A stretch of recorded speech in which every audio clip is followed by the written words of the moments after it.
All right, good morning, Tigers. We are going to look at our Unit 2B practice test today. So we're going to just jump right in and get started because we know my videos have a tendency to get long, so let's go ahead and just start. All right, so we're going to start with number 1. For each sequence below, classify it as arithmetic or non-arithmetic, and then explain. Okay. So if sequence is arithmetic, basically all that means is that it has a common difference. So arithmetic means it has a common difference. Okay, so if I want to determine whether or not the sequence is either of these sequences are arithmetic, I have to see if it's increasing or decreasing by the same amount each time. So if I were to do negative 8 minus negative 5 and subtract them, I should get negative 3. If I were to subtract negative 11 and negative 8, I should get negative 3. And then negative 14 minus negative 11 would give me negative 3. So this sequence is arithmetic because it has a common difference of negative 3. Okay, sequence B. If I were to subtract 4 minus 2, I would get 2. If I were to subtract 8 minus 4, I would get 4. So right off the bat, I don't even have to look at any more parts of the sequence. This one is not arithmetic because I don't have a common difference. To get from 2 to 4, I add 2. To get from 4 to 8, I add 4. So this one has no common difference. All right, number 2. Identify the common difference of each arithmetic sequence, show or explain how you arrived at your answer. So just like we did here, we're going to see if there's a common difference, which there should be, because it does say they're both arithmetic. So we're just going to find the common difference. So what I'm going to do is I'm going to subtract 20 minus 4. That gives me negative 4. So since I want to show that, 20 minus 24 gives me negative 4. And just to double check, we'll do 16 minus 20, which also gives me negative 4.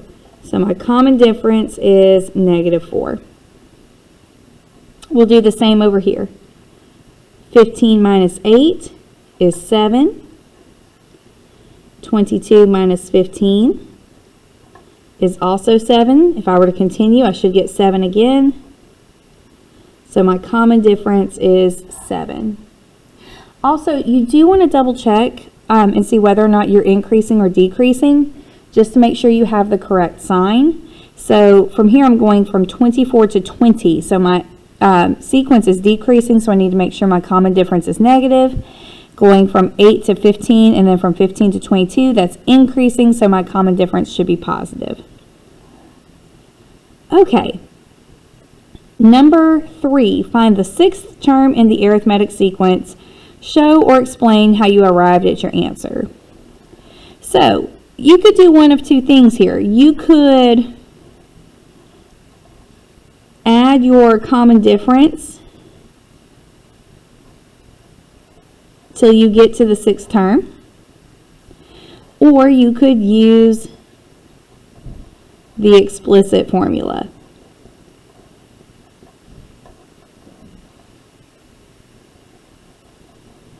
And then I'm actually just going to do that because this isn't very difficult. We could just add the common difference to get to a 6th. The explicit formula we're going to have to do in number 5. So you're going to see that anyway. So I'd like to show you both methods. All right, so number 3, if I want to find the 6th term, we have the 1st, 2nd, 3rd, 4th. So I would need the 5th and the 6th. So I need to know my common difference before I can start finding my terms. So I would have to subtract negative 7 minus 9, and that should give me positive 2. Negative 5 minus negative 7 will also give me positive 2, so on and so forth. So I'm adding 2. So negative 3 plus 2 would give me negative 1, plus 2 would give me positive 1. So my sixth term should be positive 1. And this is just me adding 2 over and over again. Alright, so checking here, I should be decreasing because I went from positive to negative. Negative 3 minus 1 would give me negative 4, so I'm subtracting 4. So we have 1, 2, 3, 4. We need the fifth and sixth term. Negative 11 minus 4 would give me negative 15. Minus 4 would give me negative 19. So my sixth term should be negative 19.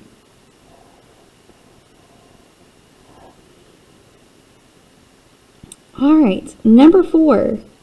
Given the arithmetic sequences below, identify the first term, or a sub 1, and d. All right, so first term is easy. It's just whatever that first number is. My first term is 10. On B, my first term is negative 4. It's just whatever number is first in the sequence. All right, and D is your common difference. Okay, and we've already identified our common difference. We did that in 2, and we had to do that in 3. We've done that in every single problem so far.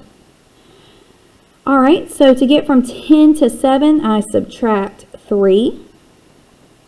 To get from negative 4 to positive 7, so if I subtract that, 7 minus negative 4 would give me positive 11.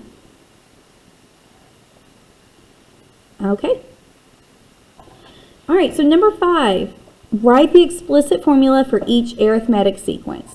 So you need the formula for the explicit formula first, and that would be a sub n equals a sub 1 plus d times n minus 1. Okay. So I'm going to just kind of fill in this template over here, and then we'll have our explicit formula. So a sub n and n are left alone. We don't put anything in for those yet. We'll put things in when we are asked to find a specific term. A sub 1, we already said up here, was our first term, and d is our common difference. So we're just going to come back down to number 5. A sub n equals, my first term is 24. And then my common difference, to get from 24 to 20, I have to subtract 4. So actually, instead of plus, we're going to do minus 4 times n minus 1. Okay, over here, we're going to say a sub n equals, my first term is 8, plus, to get from 8 to 15, I add 7 times n minus 1. And that's it. Okay, number 6. Write a function for the arithmetic sequence. So this, we are going to do the same thing we did in 5. We're going to write the explicit formula.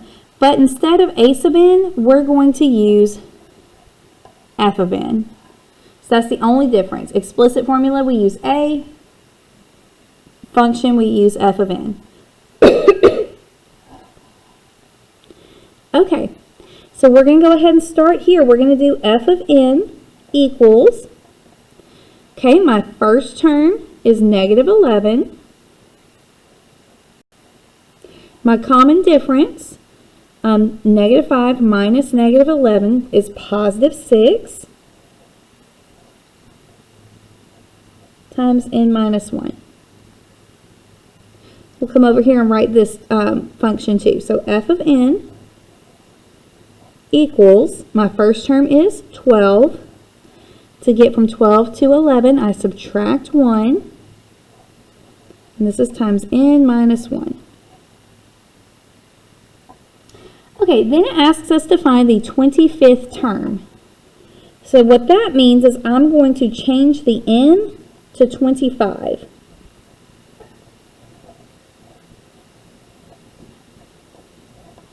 And do this on both of them. I know I'm working two problems at the same time. That's probably not as helpful, but we're doing the same thing on both. So, okay, I'm going to grab my calculator. Okay. All right, so for this first one, 25 minus 1 we know is 24. So we're going to do 6 times 24, which gives me 144, plus negative 11 equals 133. And actually, I'm going to just write that out in one step. Or, I'm sorry, in two steps. And that way, anybody that missed it can see. Okay. So my 25th term is 133. Okay. I'm going to come over here. We're going to do the same thing here. F of 25 equals 12. 25 minus 1 is 24. Times negative 1 is going to be negative 24. Actually, I don't even need my calculator for that one. 12 minus 24 is going to be negative 12. So f of 25 is negative 12. That's the 25th term of the sequence. Okay. Number 7. Kelsey collected data on stacking desks. Use the table of data that Kelsey collected to write a function to represent the data. All right, so let's look at this. Let's see what happens every time I add a desk. The height of the stack is increasing by 4 inches. So it has a common difference, which means I can use the explicit formula to write my function. But it is a function, so instead of a, I'm going to use f. So f of n equals, my first term is 32. Plus, my common difference is 4 times n minus 1. And that's it. It's just plugging into that formula. Okay, I am going to stop the video here, and part 2 will be coming soon. But that takes care of everything with arithmetic sequences. So if you have arithmetic sequences down, you are guaranteed to have at least a 30% on the test. Woohoo! So hopefully we'll be able to get through the other stuff pretty quickly, and we'll make sure we have good grades on this. Thank you so much for paying attention. I hope you guys have a great day. Bye!